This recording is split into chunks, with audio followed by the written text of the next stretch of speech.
Hello students, today we are going to discuss some problem based on conversion of angle into radian and degree.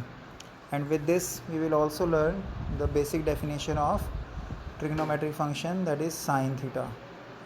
So first problem is find the angle in radian where theta is 45 degree, 20 minutes and 30 seconds. So we'll start from the end, that is from 30 seconds. We'll try to convert second into minute, then minute into degree, then we'll complete the angle in degree, and then we will convert into radian. So 30 seconds, as 1 minute is equal to 60 seconds, so 30 seconds is equal to 30 by 60 minutes or half minute. So that 20 minute 30 seconds is equal to 20 minute plus half minute, which is 41 by 2 minutes. Now we have to convert minutes into seconds, so 41 by 2 minutes is equal to 41 by 2 into 1 by 60 degree. We have to convert minute into degree. So 41 by 2 minutes is equal to 41 by 2 into 1 by 60 degree, where 1 degree is equal to 60 minutes. So it is 41 by 120 degree. Finally 45 degree, 20 minutes, 30 second become 45 degree plus this 20 minutes 30 seconds we have converted into 41 by 120 degree. So that if we take LCM and add them, so it become 5441 upon 120 degree. Now we know that pi radian is equal to 180 degree, so that 1 degree is equal to pi by 180 radian. So we are multiplying this with pi by 180, and this is C. C stands for circular, so that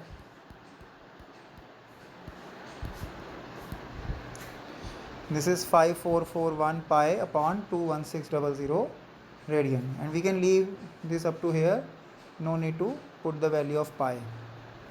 Then convert radian into degree of the angle when theta is equal to 1 by 4 radian.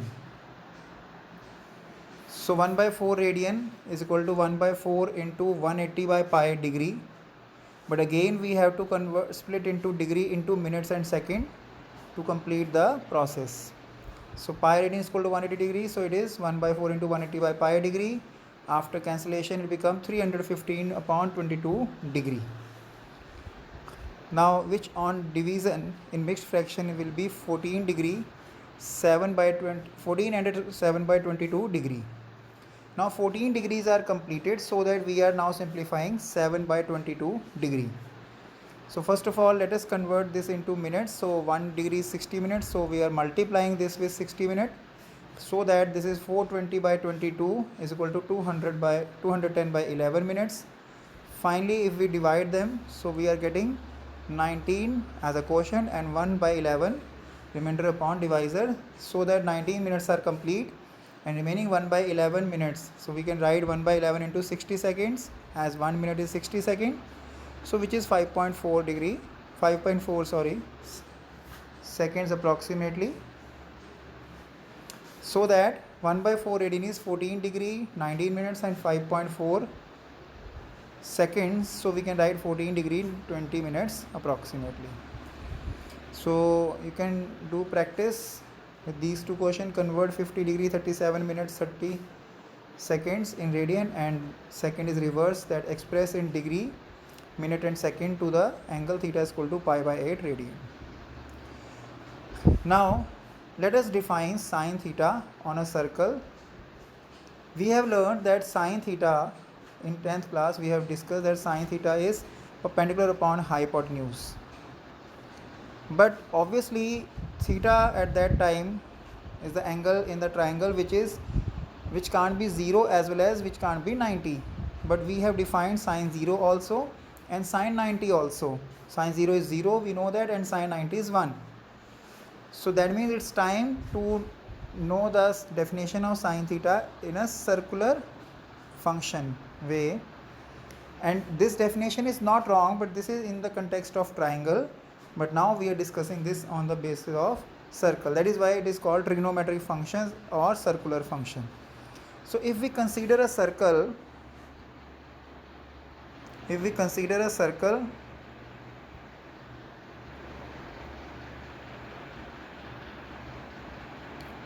and center at origin, so that P is a moving point having coordinates x comma y. So if P is a point, then let us suppose distance from the origin is r and it is x and y, and A, B, C, D are basically, these are points where the circle is intersecting on coordinate axes. Now we define here sine theta as sine theta is equal to y coordinate upon distance from the origin. Now sometimes students when listen this, so they think that if I put say point Q, so they say, sir, this is the same definition which we have learned in 10th class as in triangle OPQ. This is equivalent to perpendicular upon hypotenuse. But see, words matter a lot. I am not saying y is perpendicular. I am not saying r is hypotenuse. I am saying y is y coordinate. This is distance and r is distance from the origin. So that if P will reach at B, at C, at D, at A, so value of y and y will keep on be changing. So but if I say that y is perpendicular, then obviously y can't be 0. So we have to focus on this definition now. Sin theta is y upon r. It is resembling like P upon H, but actually it is y coordinate upon distance from the origin. So now let us discuss at different position what is the value of P.